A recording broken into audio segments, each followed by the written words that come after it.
Hello viewers, welcome to Politicos. ప్రస్తుతం మనం ధర్నా చౌక్ వద్ద ఉన్నాము. ఏదైతే రాష్ట్రంలో ఉన్నటువంటి ఉపాధ్యాయులందరూ కలిసి కూడా ఇక్కడ ధర్నా నిర్వహించడం జరిగింది.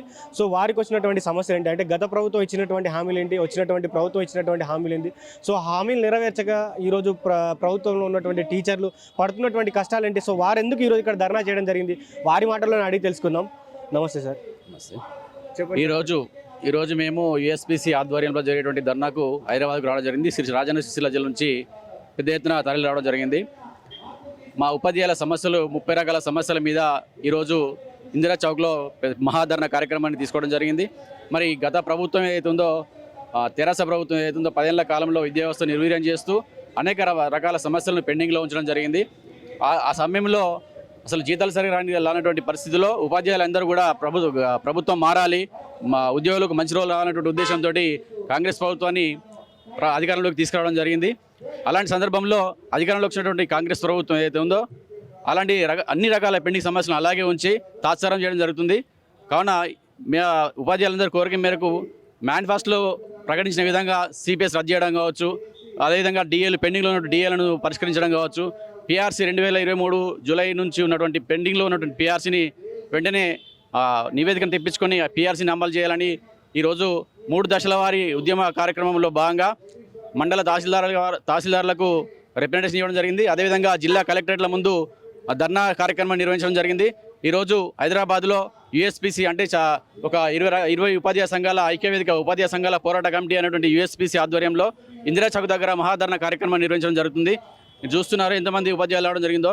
కాబట్టి కాంగ్రెస్ ప్రభుత్వాన్ని ఈ మీడియా పక్షంగా కోరేది ఏంటంటే, వెంటనే పెండింగ్లో ఉన్నటువంటి అన్ని రకాల బిల్లులను మంజూరు చేస్తూ పిఆర్సీని వెంటనే 50% పిఆర్సీ ఫిట్మెంటు ప్రకటించాలని, అదేవిధంగా అన్ని రకాల సమస్యలను వెంటనే పరిష్కరించాలని, మోడల్ స్కూళ్ళ సమస్యలు, అదేవిధంగా గురుకుల పాఠశాల సమస్యలు, గురుకుల ఉపాధ్యాయుల సమస్యలు, అదేవిధంగా ఇటీవలనే 2003 డిఎస్సీ ఉపాధ్యాయులకు కూడా కోర్టు పాత పెన్షన్ వర్తింపజేయాలని తీర్పుని ఇవ్వడం జరిగింది. వారికి వెంటనే ప్రభుత్వం చొరవ తీసుకొని పాత పెన్షన్ వర్తింపజేసే విధంగా కృషి చేయాలని ఈ సందర్భంగా రాష్ట్ర ప్రభుత్వాన్ని డిమాండ్ చేస్తున్నాం.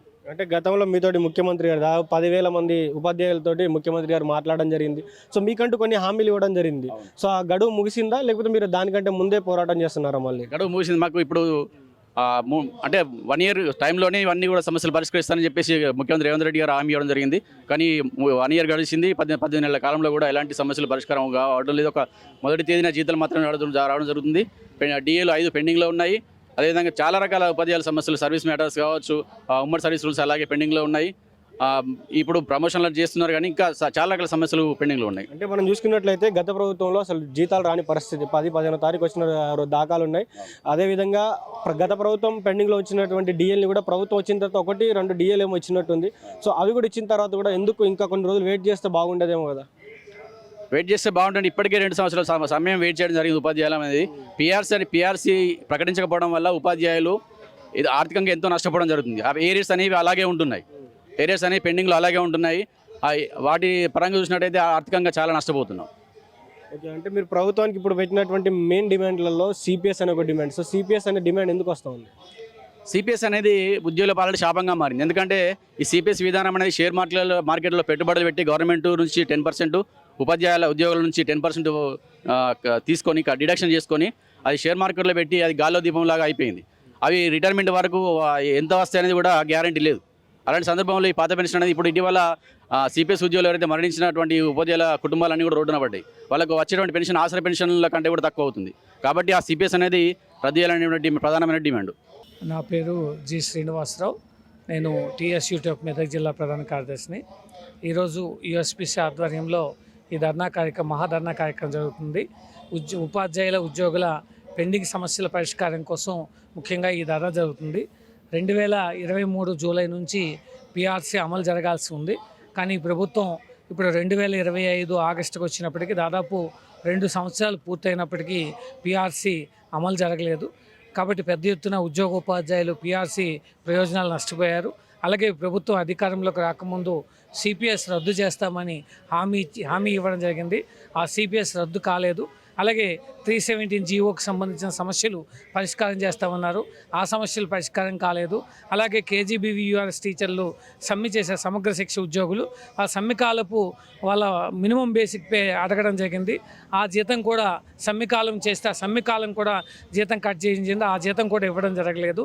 ఈ విధంగా చూసుకుంటే ముఖ్యంగా పాఠశాలల్లో 40 మంది విద్యార్థులు ఉన్న పాఠశాలలో తరగతికి ఒక టీచర్ చొప్పున ఉండాలని మా ప్రధాన డిమాండు. ఇది ప్రభుత్వం యొక్క సామాజిక బాధ్యత. అప్పుడే ప్రభుత్వ బడులు బాగుంటాయి. అలాగే హై స్కూల్లో సబ్జెక్ట్ టీచర్ల కొరత ఉంది.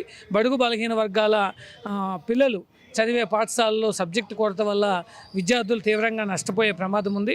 కాబట్టి ప్రతి ప్రాథమిక పాఠశాలలో 40 మంది విద్యార్థుల దగ్గర తరగతికి ఒక టీచర్ని ఇవ్వాల్సిన అవసరం ఉంది. సబ్జెక్టు టీచర్లని హై స్కూల్లో ఇవ్వాల్సిన అవసరం ఉంది. పిఆర్సీ 2 సంవత్సరాలు లేట్ అయింది కాబట్టి తక్షణం అమలు చేయాలి. అలాగే సిపిఎస్ రద్దు చేయాల్సిన అవసరం ఉంది. 317 జీవోలో వచ్చిన సమస్యలు పరిష్కరించాల్సిందిగా ఈ ప్రభుత్వాన్ని డిమాండ్ చేస్తున్నాం. నా పేరు షమ్మి, ఎస్కే షమ్మి, ఖమ్మం జిల్లా టీఎస్యూటీఎఫ్ వైస్ ప్రెసిడెంట్ని. అక్కడ ఖమ్మం జిల్లా డిస్ట్రిక్ట్ వైస్ ప్రెసిడెంట్ని. అదే యూఎస్పీసీగా మేము ఉపాధ్యాయ సంఘాల పోరాటాల కమిటీ తరపున ఈరోజు మేము హైదరాబాద్ ఇందిరా పార్క్ సెంటర్ ధర్నా చౌక్లో దాదాపు ఒక సంవత్సర కాలం వరకు ఈ ప్రభుత్వానికి టైం ఇవ్వటం జరిగింది. పెండింగ్ పిఆర్సీల మీద, డిఏల పైన, ఇంకా మెడికల్ బిల్స్, రీఎంబర్స్మెంట్ బిల్స్, ఇవన్నీ కూడా మన ఉపాధ్యాయులు దాచుకున్న జీపీఎఫ్ ఫండ్ కూడా రిలీజ్ చేయడానికి ఈ ప్రభుత్వం ఒప్పుకోవట్లేదు, లేట్ చేస్తూ ఉన్నది. కాబట్టి ఉపాధ్యాయులు ఆర్థికంగా చాలా సమస్యలకి గురవుతూ ఉన్నారు. ప్రమోషన్లు, ట్రాన్స్ఫర్లు అనేవి చేశారు. ఎస్ఏ ప్రమోషన్లు ఇచ్చారు. మొన్న జరిగిన పీజీహెచ్ఎం ప్రమోషన్స్ కూడా ఇచ్చారు. కానీ ఇంకా ఆర్థిక వెసులుబాటు కల్పించాలి. ఉపాధ్యాయులు రాష్ట్ర వ్యాప్తంగా దాచుకున్న వారి సొమ్మే వారు దాచుకున్నారు. భవిష్యత్ నిధి అనేది ఉంటుంది. ఆ జీపీఎఫ్ ఫండ్ని ఈరోజు రిలీజ్ చేయాలి. కుబేర్ అని చెప్పి ఆటంకంగా ఏర్పాటు చేశారు రాష్ట్ర వ్యాప్తంగా. అనేక మంది ఉపాధ్యాయులు రిటైర్ కూడా అయిపోయారు. 61 సంవత్సరాలు ఉద్యోగ విరమణ వయసుని కూడా పెంచడం జరిగింది 58 నుండి. అయినప్పటికీ కూడా ఉపాధ్యాయులు, ఉద్యోగ సంఘాలందరూ కూడా ఎటువంటి వ్యతిరేకతని చూపెట్టకుండా ఆరోగ్య విధానంలో కానీ ఇవాళ రేపు ఉన్న సిచ్యువేషన్లో ఆ వయసులో 58 నుంచి 61 సంవత్సరాలు ఉద్యోగం చేయడం అనేది కొంత అనారోగ్యాలు, బీపీలు, షుగర్లు ప్రతి వాళ్ళకి 40-45కి ఎంటర్ అవుతూ ఉన్నాయి. ఆ ఆరోగ్య సమస్యల్ని కూడా వాళ్ళు ఎదుర్కొంటూ ఫేస్ చేస్తూ ఉపాధ్యాయులుగా 61 సంవత్సరాలకి రిటైర్ అయ్యారు. దాదాపు రాష్ట్ర వ్యాప్తంగా అనేక మంది రిటైర్ అయిన ఉద్యోగస్తులకు కూడా వారి యొక్క బెనిఫిట్స్, రిటైర్మెంట్ బెనిఫిట్స్ కూడా అందలేదు. దానివల్ల కొంతమంది మానసికంగా ఇబ్బంది పడి కొంతమంది ఒకరు ఇద్దరు ఆత్మహత్య కూడా చేసుకున్నారు. అనారోగ్యంతో వారి ఈఎంఐలు కట్టి భవిష్యత్తు నిధితోటి కానీ రిటైర్మెంట్ ఫండ్ తోటి వాళ్ళు ఒక నివాసం ఏర్పాటు చేసుకోవాలన్నా, విద్యార్థులు విద్యా అవకాశాల కోసం, విద్య కోసం ఖర్చు చేయాలన్నా వాళ్ళ యొక్క పెళ్లిళ్ళ ఖర్చులకు కూడా దాచుకున్న సొమ్ము రావటం లేదు. ఆ యొక్క మానసిక వ్యధతోటి కొంతమంది గుండెపోటు వచ్చి ఖమ్మం జిల్లాలో కానీ అన్ని జిల్లాల్లో అక్కడొకళ్ళు చనిపోవటం జరిగింది. కాబట్టి ఈ ప్రభుత్వం ఇప్పటికైనా ఇందిరా పార్క్కి కొన్ని వేల మంది ఈరోజు మేము రాష్ట్ర వ్యాప్తంగా టీచర్స్ అందరం, ఉపాధ్యాయులు అందరం కూడా, మహిళా ఉపాధ్యాయులు అధిక సంఖ్యలో పాల్గొని ఈరోజు ఈ ధర్నా కార్యక్రమాన్ని చేస్తూ ఉన్నారు. ఇప్పటికైనా ఈ ప్రభుత్వం దిగొచ్చి ఉపాధ్యాయుల యొక్క సమస్యలను తీర్చాలని, అదేవిధంగా ఈ ప్రభుత్వం మనకి హామీ ఇచ్చింది. వారి యొక్క హామీలు ఇచ్చిన లిస్టులోనే సిపిఎస్ విధానాన్ని రద్దు చేసి ఓపీఎస్ విధానాన్ని తీసుకొస్తా ఉన్నారు. పాత పెన్షన్ విధానాన్ని తీసుకురావాలని చెప్పి కోరుతా ఉంది ప్రభుత్వాన్ని. రాష్ట్ర వ్యాప్తంగా అనేక మంది ఉపాధ్యాయులు కదిలి వచ్చి ధర్నా చేస్తున్నారు. కాబట్టి ప్రభుత్వం ఆ రకంగా పరిశీలించాలి, ఆలోచించాలి. ఉపాధ్యాయులకి కొంత న్యాయం చేయాలని చెప్పి కూడా ఈ వేదిక నుంచి కోరుతా ఉన్నాను. Thank you. నా పేరు జ్యోతి, రంగారెడ్డి జిల్లా కేశంపేట్ మండల్ ప్రెసిడెంట్ నేను. ఈరోజు ఉద్యోగ ఉపాధ్యాయ జేఏసీ తరఫున ధర్నాకు ఇందిరా పార్కుకి వచ్చాము. ఇక్కడ ముఖ్యంగా ఈ మేడం గారు చెప్పినట్టు జీపీఎఫ్ 2022 నుంచి మేము అప్లై చేసుకున్నవి పెండింగ్లో ఉన్నాయి. వాటన్నింటిని క్లియర్ చేయాలి. అవే కాకుండా మెడికల్ రీఎంబర్స్మెంట్ బిల్స్ కూడా ఇప్పటిదాకా చాలా సంవత్సరాల నుంచి పెండింగ్లో ఉన్నాయి. వాటన్నింటిని క్లియర్ చేయాలని ఉద్యోగ ఉపాధ్యాయ జేఏసీ తరఫున ఇక్కడ. ఇంకొకటి, 40 మంది స్టూడెంట్స్ ఉన్న దగ్గర ప్రతి క్లాస్కి ఒక టీచర్ని ఇవ్వాలి. అది ఈరోజు జరగడం లేదు. 50 మంది ఉన్నా కూడా ఇద్దరే ఉన్నారు. ప్రతి తరగతికి ఒక ఉపాధ్యాయులను ఇవ్వాలని మా డిమాండ్.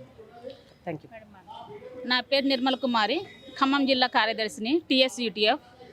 ఇప్పుడు వేలాది మందిగా తరలి వచ్చిన ఉపాధ్యాయుల సమస్యలను ప్రభుత్వం సత్వరంగా పరిష్కరించాలి. ముఖ్యంగా సిపిఎస్ విధానాన్ని రద్దు చేసి ఓపీఎస్ విధానాన్ని అమలు చేయాలి. ఎంతోమంది ఉద్యోగులు కానీ ఉపాధ్యాయులు కానీ సిపిఎస్ విధానం వల్ల చాలా నష్టపోతున్నారు. వాళ్ళు 30 సంవత్సరాలు 25 సంవత్సరాలు సర్వీస్ చేసినా కానీ వాళ్ళకి పెన్షన్ అనేది అందడం లేదు. పెన్షన్ అనేది ఉద్యోగి ఒక హక్కు, భిక్ష కాదు. అందువల్ల మాకు ఓపీఎస్ విధానం అమలు చేయాలని ఈ వేదికగా మేము యూఎస్పీసీగా డిమాండ్ చేస్తున్నాము. హెల్త్ కార్డ్స్ అన్నీ మంజూరు చేయాలి.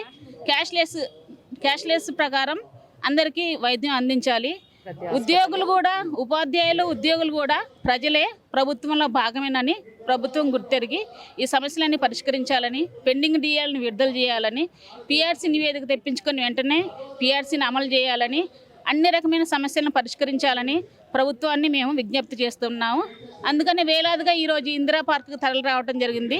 ఈ ధర్నా చౌక్ సాక్షిగా మా సమస్యలన్నింటినీ ప్రభుత్వం సానుకూలంగా స్పందించి పరిష్కరిస్తుందని నమ్ముతున్నాము. సో చూశారు కదా, వచ్చినటువంటి ఉపాధ్యాయులు ఎవరైతే ఉన్నారో వివిధ జిల్లాల నుంచి రావడం జరిగింది. సో ఉపాధ్యాయులు చెప్తున్నటువంటి మాట ఏంటంటే, ఏదైతే ఈ సిపిఎస్ విధానం ఉందో ఈ సిపిఎస్ విధానాన్ని రద్దు చేయాలి. ప్రభుత్వం మాకు ఇచ్చినటువంటి వచ్చిన తర్వాత అంటే గత ప్రభుత్వాన్ని నమ్మి మేము ఓటేసాము. సో ఆ ప్రభుత్వం మమ్మల్ని మోసం చేసింది. వచ్చినటువంటి కాంగ్రెస్ ప్రభుత్వాన్ని నమ్మి ఓటేసాము. సో ప్రభుత్వాన్ని మేము ఎప్పుడూ చెప్పాము. సో ప్రభుత్వం కూడా మాతో 10,000 మందితో ఆ రోజున ముచ్చటించిన తర్వాత మాకు కొన్ని వాగ్దానాలు ఇవ్వడం జరిగింది. సో ఆ వాగ్దానంలో భాగంగానే మేము అడుగుతా ఉన్నాము. మాకు రావాల్సినటువంటి పెండింగ్ డిఏలు కావచ్చు, పెండింగ్ పిఆర్సీలో ఉన్నటువంటి బిల్లులు అన్నీ కూడా మాకు సకాలంలో ఇవ్వాలని కూడా అటు వాళ్ళు రాష్ట్ర ప్రభుత్వాన్ని కోరుతా ఉన్నారు. ఏదైతే ఇక్కడ ప్రాథమిక పాఠశాలలో దాదాపు 40 నుంచి 50 మంది విద్యార్థులు కావచ్చు, 50 నుంచి పైబడి 60 మంది విద్యార్థులు ఉన్నప్పుడు కూడా దాదాపు 1-2 టీచర్తోనే ప్రాథమిక స్కూల్స్ అన్ని కూడా మేనేజ్ అవ్వబడతా ఉన్నాయి. సో ఆ మేనేజ్ అయ్యే టైంలో అక్కడ ఉన్నటువంటి ఎవరైతే టీచర్లు కూడా చాలా కష్టాలు అనుభవిస్తూ ఉన్నారు. ఎందుకంటే ఆ పిల్లల్ని మెయింటైన్ చేయడం కావచ్చు, అటు అన్ని విధాలుగా ఒక టీచర్ పనే కాకుండా అక్కడ ఉన్నటువంటి ఆ స్కూల్లో ఉన్నటువంటి ప్రతి ఒక్క పని కూడా తనే చేయాలి. కాబట్టి చాలా ఇబ్బంది పడుతున్నామని కూడా వారు చెప్తా ఉన్నారు. అందుకనే రాష్ట్ర ప్రభుత్వం కూడా అక్కడ ఉన్నటువంటి ఎవరైతే ఉపాధ్యాయులు ఉన్నారో వారి సంఖ్యను పెంచాలి. సో ఆ సంఖ్యను పెంచిన రోజున అక్కడ ఉన్నటువంటి ఉపాధ్యాయులకు కొద్దిగా బర్డెన్ అనేది తగ్గుతూ ఉంటుంది. అదేవిధంగా వాళ్ళు ప్రభుత్వాన్ని కూడా మెచ్చుకుంటా ఉన్నారు, ప్రభుత్వానికి కూడా సానుకూలంగా ఉన్నారు. ఎందుకంటే గత ప్రభుత్వంలో మాకు జీతాలు సకాలంలో రాకపోయేది, ఈ ప్రభుత్వం వచ్చిన జీతాలు సకాలంలో వస్తున్నాయని కూడా వారు చెప్తా ఉన్నారు. కానీ ఇదే ప్రభుత్వం మాకు ఇచ్చినటువంటి మాట ఏదైతే డిఏలు ఉన్నాయో, అదేవిధంగా పిఆర్సీ ఉన్నదో ఇవన్నీ కూడా టైంకి ఇస్తానని చెప్పింది. ఇంకా గడిచినటువంటి టైం దాదాపు 20 నెలలు వచ్చేస్తూ ఉంది. 18 నెలలు దాటేసి 19 నెలలు దాటేసి వస్తూ ఉంది. కాబట్టి ఆ రోజున ప్రభుత్వం ఇచ్చినటువంటి మాట ప్రకారమే మాకు డిఏలు కావచ్చు, పిఆర్సీలు కావచ్చు ప్రభుత్వం మాకు సకాలంలో ఇవ్వాలని కూడా వారు కోరుతా ఉన్నారు. అదేవిధంగా ఈ సిపిఎస్ విధానం ఏదైతే ఉందో, అదేవిధంగా ఈ పెన్షన్ విధానం ఏదైతే ఉందో వీటన్నిటిని మీద కూడా ప్రభుత్వం దృష్టి పెట్టి ఇక్కడ ఉన్నటువంటి ఉపాధ్యాయులందరికీ కూడా వారికి సకాలంలో వచ్చేటువంటి పెన్షన్ కావచ్చు, వారి రిటైర్మెంట్ తర్వాత దాదాపు 61 సంవత్సరాల రిటైర్మెంట్ పీరియడ్ అనేది పెంచారు. సో ఆ రిటైర్మెంట్ తర్వాత కూడా వారికి పెన్షన్ సకాలంలో వచ్చే విధంగా చూడాలి. వారికి సంబంధించినటువంటి ఏవైతే టీచర్లకు సంబంధించినటువంటి హెల్త్ కార్డులు కావచ్చు, వారి ట్రాన్స్ఫర్ల విషయంలో కావచ్చు ప్రభుత్వం ఎప్పటికప్పుడు సానుకూలంగా ఉంది. ఎందుకంటే ఆ టీచర్ ఎప్పుడైతే సకాలంలో మంచి పనులు చేస్తాడో, తన మైండ్ సెట్ ఎప్పుడైతే బాగుంటుందో అక్కడ ఉన్నటువంటి విద్యార్థులకు మంచి పాఠాలు చెప్పగలుగుతాడు, విద్యార్థులను చక్కదిద్దే విధానంలో చాలా గొప్పగా ఉంటాడు. కాబట్టి ప్రజలు ఏదైతే రాష్ట్ర ప్రభుత్వం ఉందో, రాష్ట్ర ప్రభుత్వంలో ఉన్నటువంటి విద్యావ్యవస్థలో ఉన్నటువంటి నాయకులు ఉన్నారో వాళ్ళందరూ కూడా వీరిని దృష్టిలో ఉంచుకొని వీరిని హక్కున చేర్చుకొని వారికి ఉన్నటువంటి సమస్యలు సకాలంలో తీర్చాలని కూడా మా పొలిటికోస్ మీడియా ద్వారా కోరుతాను. సో ఇది ఇప్పటివరకు update. Stay tune to Politicos media. This is Srikanth with video journalist Venkatesh Gaud from Dharna Chowk, Hyderabad. Please subscribe to the channel and download the Politicos app from the links in the description.